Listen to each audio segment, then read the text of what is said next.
Hello student, welcome in my next lecture that is about post fertilization event.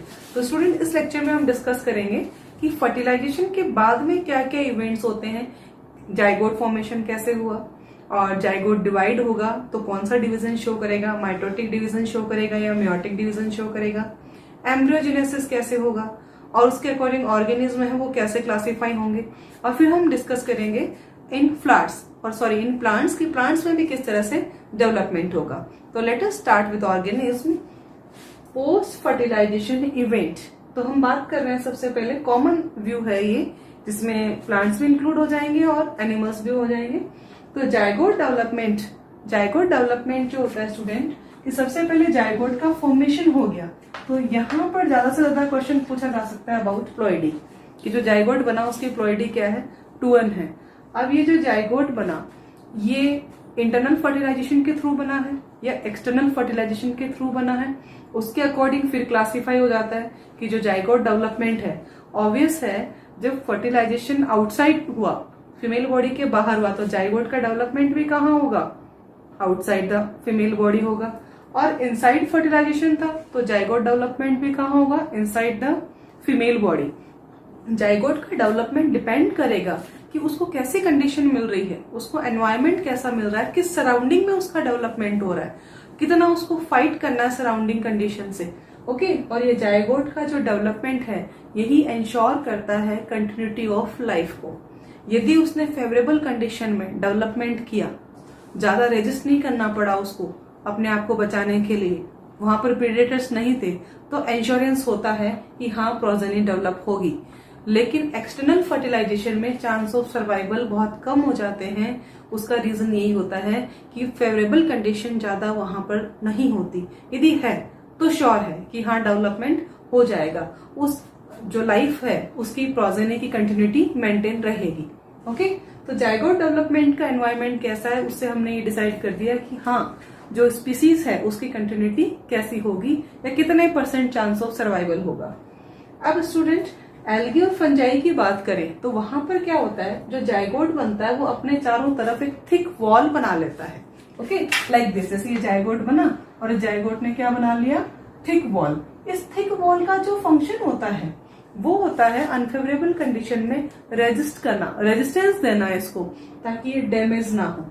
और जैसे favourable condition आई, ये जो इसकी हार्ड कवरिंग है, आउटर कवरिंग है, ये ब्रेक हो जाती है और ये अपना डेवलपमेंट स्टार्ट करता है। तो यहाँ पर इसका पर्पस क्या है, जाइगोट को रेजिस्ट करना फ्रॉम डैमेज। ओके, अब जो मेन टॉपिक है हमारा वो है कि हैप्लॉन्टिक लाइफ साइकिल, डिप्लॉन्टिक और हैप्लोडिप्लॉन्टिक। ये हम कवर करते हैं क्लास 11th में। जो चैप्टर 3rd है उसका लास्ट टॉपिक आता है कि life patterns of organism. 3 types के थे, हैप्लॉन्टिक, डिप्लॉन्टिक और हैप्लोडिप्लॉन्टिक। तो स्टूडेंट यहाँ पर एनसीईआरटी में कुछ क्वेश्चंस पूछे गए कि जाइगोट का जो फर्दर डिवीजन है ना वो कौन सा होगा, माइटोटिक होगा या मेयोटिक होगा। तो कैसे डिसाइड करें हम, कैसे याद करें, तो इसको समझने का तरीका है कि जाइगोट को नया ऑर्गेनिज्म कौन सा बनाना है। यदि उसको डिप्लॉयड ऑर्गेनिज्म बनाना है तो ऑब्वियस है कौन सा डिवीजन करेगा, माइटोसिस। और यदि उसको जाइगोट को ऑर्गेनिज्म हैप्लॉइड बनाना है तो ऑब्वियस है कि वो कौन सा सेल डिवीजन परफॉर्म करेगा, मियोसिस करेगा। ओके, तो थोड़ा सा इनका मैं मीनिंग क्लियर कर दूं आपको। हैप्लॉन्टिक लाइफ पैटर्न जो होता है उसमें जो डोमिनेंट फेज होती है वो एन होती है और उसका हमने नाम दिया था गैमेटोफाइट। यहाँ पर जो 2n फेज आती है वो बहुत कम टाइम के लिए, ओनली जब फ्यूजन ऑफ गैमेट्स होता है ना तब आती है। बाकी कौन सी फेज इंपॉर्टेंट होती है, डोमिनेंट होती है, गैमेटोफाइट यानी कि एन।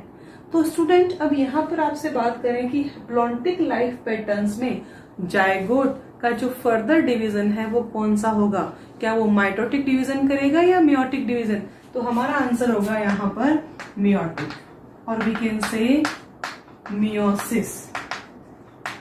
क्यों करेगा ये मियोसिस, क्योंकि इसको तो गैमेटोफाइट बनाना है। जाइगोट को कौन सी बॉडी बनानी है, क्योंकि हैप्लॉन्टिक में डोमिनेंट फेज ही गैमेटोफाइट है, तो जाइगोट को बनाना क्या है, गैमेटोफाइट। अब जब जाइगोट को गैमेटोफाइट बनाना है तो डिवीजन कौन सा शो करेगा, वो मियोसिस।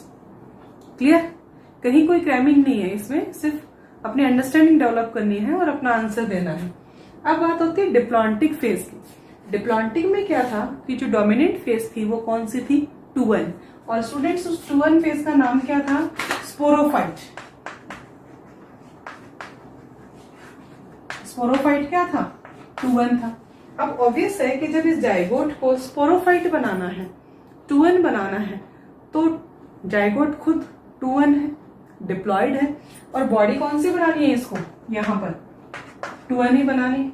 तो कौन सा डिवीजन परफॉर्म करे ये, यहां पर हमारा आंसर हो जाएगा माइटोसिस। बहुत सिंपल है, डिप्लॉन्टिक में जाइगोट को डिप्लॉयड बॉडी बनानी है, तो सेल डिवीजन में कौन सा हो जाएगा, माइटोसिस हो जाएगा। हैप्लॉन्टिक में वो मियोसिस शो करेगा। Okay, now haplodiplontic. हैप्लोडिप्लॉन्टिक में क्या था, दोनों फेजेस आती है, गैमेटोफाइट स्पोरोफाइट बनाता है, स्पोरोफाइट वापस गैमेटोफाइट बनाता है। तो ऑब्वियस है जाइगोट किसके फ्यूजन से बना था, गैमेट के फ्यूजन से बना था। ओके, गैमेट के फ्यूजन से जाइगोट बना, यानी N+N से हमारा जाइगोट बन गया था ये 2N। गैमेटोफाइट बॉडी ने गैमेट प्रोड्यूस किए थे, उनका फ्यूजन हुआ और जाइगोट बना। अब जाइगोट क्या बनाएगा, स्पोरोफाइट बनाएगा, 2N बॉडी बनाएगा। ओके, तो 2N बॉडी बनाने के लिए जो टाइप ऑफ डिवीजन शो करेगा वो कौन सा करेगा, माइटोसिस। ओके, जिसमें नंबर ऑफ जो सेल्स बनती है उसमें क्रोमोसोम नंबर हाफ नहीं रहते, उतने ही मेंटेन होते हैं। ओके, तो ये था कि हैप्लोन्टिक, डिप्लॉन्टिक और हैप्लोडिप्लॉन्टिक में जाइगोट का डेवलपमेंट का जो डिसीजन होता है कि कौन सा सेल डिवीजन होगा, वो ये डिपेंड करता है कि फर्दर उसको कौन सी बॉडी बनानी है। तो हैप्लोन्टिक में मियोसिस, डिप्लॉन्टिक और हैप्लोडिप्लॉन्टिक में कौन सा डिवीजन शो करेगा, माइटोसिस। ओके, तो स्टूडेंट ये था अबाउट जाइगोट डेवलपमेंट, या जाइगोट अब फर्दर कैसे अपने आप को डिवाइड करने वाला है। तो इसी से रिलेटेड अब हम अपना टॉपिक स्टार्ट करते हैं, embryogenesis, formation of embryo. Zygote ने डिवीजन स्टार्ट कर दिया, तो नेक्स्ट फेज क्या बनेगी, एम्ब्रियो। तो let us start with embryogenesis. अब स्टूडेंट एम्ब्रियोजेनेसिस, एम्ब्रियोजेनेसिस का मीनिंग क्लियर करते हैं हम कि एम्ब्रियोजेनेसिस का मीनिंग क्या है। Formation of embryo from zygote is termed as embryo और एम्ब्रियोजेनेसिस, यानी जो जाइगोट है अब ये माइटोसिस परफॉर्म करता रहेगा, और माइटोसिस परफॉर्म करने के बाद में अपने सेल नंबर को इंक्रीज करेगा, और इंक्रीज करके क्या बनाएगा, embryo. Okay, and it is termed as embryogenesis. अब स्टूडेंट हम बात करते हैं कि जो सेल का नंबर इंक्रीज हुआ, मीन्स जाइगोट तो 2N था, अब इसने अपने आप को डिवीजन करना शुरू किया लाइक दिस, ये इंटरनली डिवाइड हो रहा है, अपने नंबर को इंक्रीज कर रहा है सेल को। ये जो सेल बनी ये अब क्या होगी, डिफरेंशिएशन शो करेगी, और डिफरेंशिएशन शो करके ये पहले टिश्यू बनाएगी, और टिश्यू से फिर क्या बनाएगी, ऑर्गन बनाएगी। ओके, तो जो जाइगोट के बाद एम्ब्रियो डेवलपमेंट की स्टेजेस आती है वो बहुत सारी होती है, जो हम एम्ब्रियोलॉजी, एक साइंस की ब्रांच है, उसमें स्टडी करते हैं कि पहले मोरुला स्टेज बनती है, फिर ब्लास्टुला बनती है, फिर गैस्ट्रुला बनती है, और किस तरह से फिर ऑर्गन फॉर्मेशन होके पूरा एक फीटस डेवलपमेंट होता है। ओके, तो यहाँ तो सिर्फ हमने इतना ही स्टडी करना है कि सेल डिफरेंशिएट हुई, उनसे टिश्यू और टिश्यू से ऑर्गन बनना स्टार्ट हो गए। ओके स्टूडेंट, तो ये था अबाउट एम्ब्रियोजेनेसिस। अब बात करें कि जो जाइगोट डेवलपमेंट है, इसके अकॉर्डिंग हम ऑर्गेनिज्म को कितनी कैटेगरी में क्लासिफाई करें। On the basis of zygote development we can classify the organism into 3 categories, that is oviparous, viviparous and ovoviviparous. यहाँ पर 3 कैटेगरीज होगी। पहले हम डिस्कस करते हैं ओविपेरस। ओविपेरस का मीनिंग क्या होता है स्टूडेंट, द ऑर्गेनिज्म दैट ले एग, यानी कि जो एग ले करते हैं उनको हम क्या कहते हैं, ओविपेरस। ओके, यानी जिसमें हम ये तो नहीं कह सकते कि डेवलपमेंट जो है वो मेनली इंटरनल हुआ, इनमें जो डेवलपमेंट होता है जाइगोट का वो कैसा होता है, एक्सटर्नली होता है। ओके, तो डेवलपमेंट होगा वो एक्सटर्नल होगा। एग ले करते हैं मेनली ओविपेरस एनिमल्स। एग्जाम्पल है, आप जैसे बर्ड्स का एग्जाम्पल दे सकते हैं, इसमें रेप्टाइल्स को भी इंक्लूड कर सकते हैं। उसके बाद कैटेगरी आती है स्टूडेंट विविपेरस। विविपेरस का मीनिंग क्या है, देखो विविपेरस का मीनिंग होता है जो एग ले नहीं करते, जो यंग वन को बर्थ करते हैं, जिन्होंने यंग वन को बर्थ किया वो क्या होते हैं, विविपेरस। इसमें मेमल्स को इंक्लूड करते हैं हम मेनली, लेकिन कुछ जो एक्सेप्शन केस होते हैं उनको छोड़ देते हैं, जैसे प्लेटिपस और एकिडना है उनको हम एग्जाम्प्ट कर सकते हैं यहाँ से, और बाकी जो मेमल्स है वो विविपेरस की कैटेगरी में इन्वॉल्व होंगे। यानी कि जो एगले नहीं करते, जो यंग वंस होते हैं उनका बर्थ करते हैं, और उसमें मेनली जो फर्टिलाइजेशन होता है वो कौन सा होता है, इंटरनल होता है। ओके, और यहाँ पर जो फर्टिलाइजेशन है वो कौन सा होगा, एक्सटर्नल। मीन्स डेवलपमेंट होगा ना जाइगोट का वो आउटसाइड होता है, और यहाँ पर जो डेवलपमेंट होता है जाइगोट का वो इनसाइड होता है। ओके, अब जो थर्ड कैटेगरी है स्टूडेंट वो कौन सी होती है, वो होती है ओवोविविपेरस।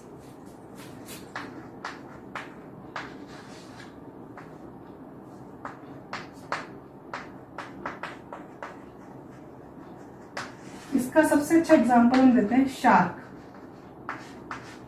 और रेटल्स। ओके, शार्क तो सुना होगा नाम सबने, रेटल्स होते हैं पॉइजनस स्नेक।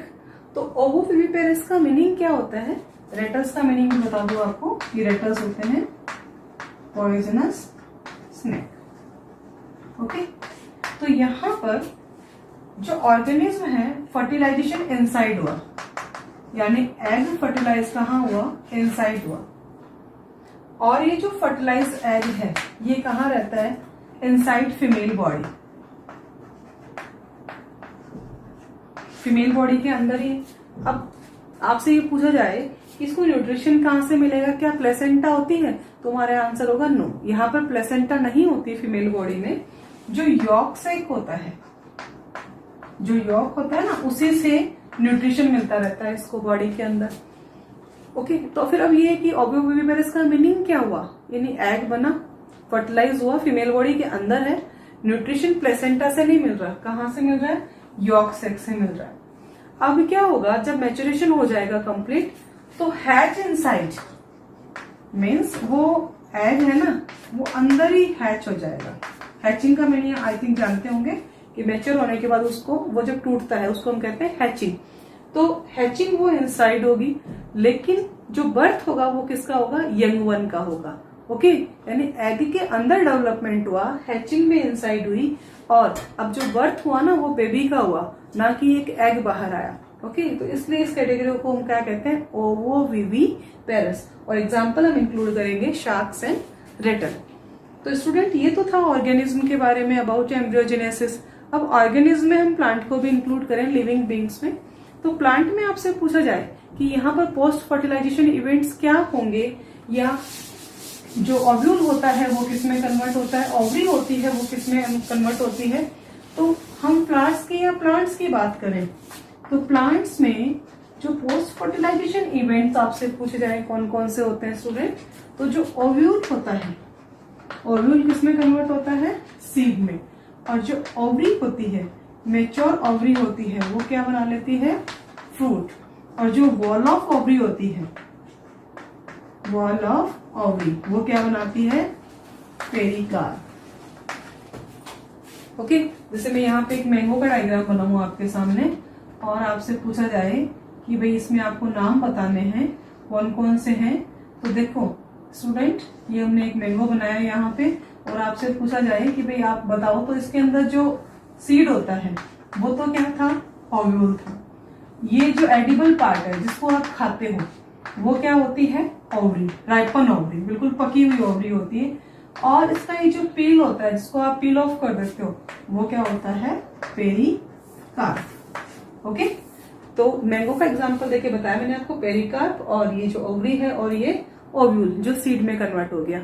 ओके, अब फिर ये क्वेश्चन आता है कि फ्लावर के जो पार्ट थे उसमें फीमेल रिप्रोडक्टिव पार्ट में ओव्यूल ने तो सीड बना लिया, ओवरी ने फ्रूट बना लिया, तो बाकी सेपल्स और पेटल्स कहाँ गए, तो हमारा आंसर होता है शेड ऑफ हो जाते हैं, यानी कि वो गिर जाते हैं। स्टेमन जो होते हैं वो भी शेड ऑफ हो जाते हैं।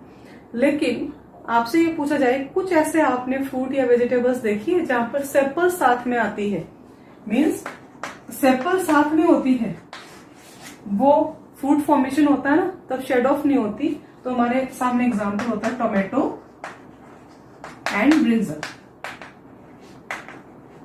ये दो ऐसे एग्जाम्पल है, आप इजीली जब इनको देखोगे तो आप पहचान जाओगे कि हाँ ये सेपल है। जो ग्रीन पार्ट होता है टोमेटो के ऊपर और ब्रिंजल के ऊपर, वो क्या होता है, सेपल्स, यानी वो साथ में डेवलप होके आ गई, उसी के साथ अटैच रही, शेड ऑफ नहीं हुई है। ओके, तो स्टूडेंट ये था अबाउट पोस्ट फर्टिलाइजेशन इवेंट कि प्लांट्स में कैसे होता है और जो अदर ऑर्गेनिज्म है वो कैसे शो करते हैं। ओके, आई थिंक ये लेक्चर मेरा पसंद आया होगा। इसी के साथ हमारा जो सेक्सुअल रिप्रोडक्शन का टॉपिक है वो कंप्लीट हुआ। Thank you students.